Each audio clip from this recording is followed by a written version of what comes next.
এত বড় গরমে করলা খাওয়া খুবই উপকারী। তাই করলার একটা রেসিপি নিয়ে চলে আসলাম, যেটা ছোট বড় সবাই পছন্দ করবে। ছোট বাচ্চারাও খাবেন, একদমই তিতা লাগবে না। চলুন তাহলে দেখা যাক। হ্যালো বিয়ান, আসসালামু আলাইকুম, সবাইকে ওয়েলকাম। এখানে আমি 400 গ্রাম ফ্রেশ করলা নিয়েছি, দেখেন। আর এই যে এই সাইজের করলাগুলো নিয়েছি, আর এগুলোকে আমি একদম ঝুরি করে কেটে নিব বটি দিয়ে। করলাগুলো কেটে ভালো করে ধুয়ে নিয়ে চলে আসলাম, কয়েকবার ধোয়া দিয়েছি। আর দেখেন এই সাইজ করে আমি করলাগুলো কেটে নিয়েছি, যে এরকম পাতলা পাতলা করে।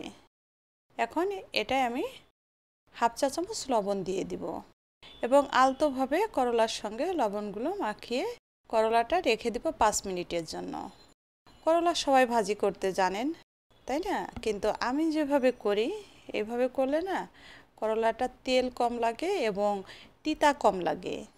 বড়রা তো এমনি করলা পছন্দ করে গরমে, আর বাচ্চারা করলা কিন্তু খুব একটা পছন্দ করে না, খেতে চায় না। এইভাবে করে রান্না করে দিবেন, দেখবেন যে বাচ্চারা খাবে।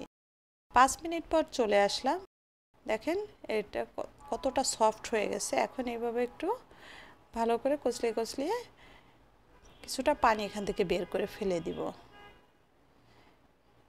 এই যে এভাবে করে চিপড়িয়ে করলা থেকে পানিটা বের করে ফেলে দিব।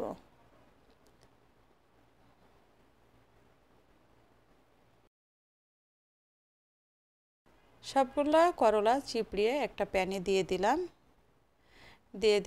4টা পেঁয়াজ কুচি, আমি গোল গোল করে কেটে 2 ভাগ করে নিয়েছি, আর এবং মোটা মোটা করে কেটেছি।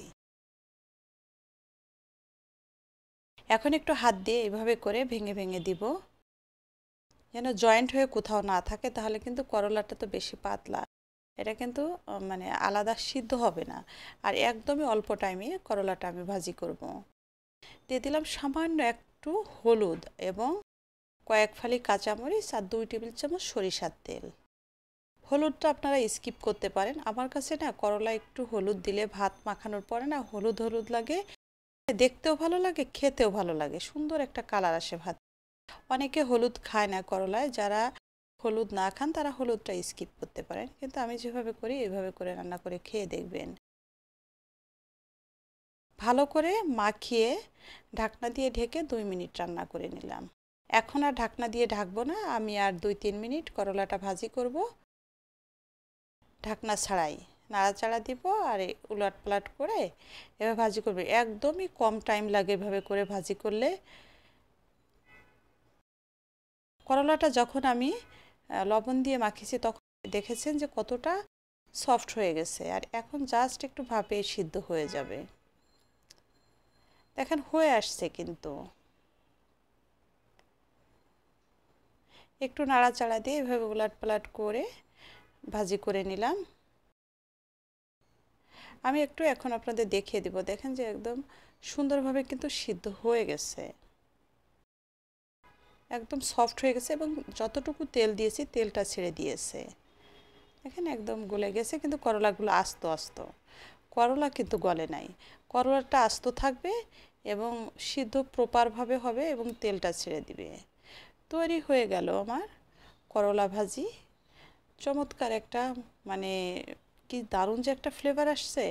সরিষার তেলে পেঁয়াজ দিয়ে এভাবে করলাটা করলে কিন্তু অনেক মজা হয়। একটু আলু ভর্তা করবেন আর সাথে একটু করলা ভাজি নেবেন, চোখ বুজে ভাত খেয়ে উঠে যাবেন, আর কোনো কিছু লাগবে না। আশা করি আপনাদের ভালো লেগেছে। ভালো লাগলে শেয়ার করে টাইমলাইনে রেখে দিবেন, অন্যকেও দেখার সুযোগ করে দিবেন। যারা নতুন আমার পেজটা ফলো করবেন, যারা ইউটিউব থেকে দেখছেন চ্যানেলটা সাবস্ক্রাইব করবেন, লাইক কমেন্টস করতে কিন্তু ভুলবেন না। সবাই ভালো থাকবেন, আমার সাথে থাকবেন নতুন নতুন রেসিপি পেতে। সবাইকে অসংখ্য ধন্যবাদ। আল্লাহ হাফেজ।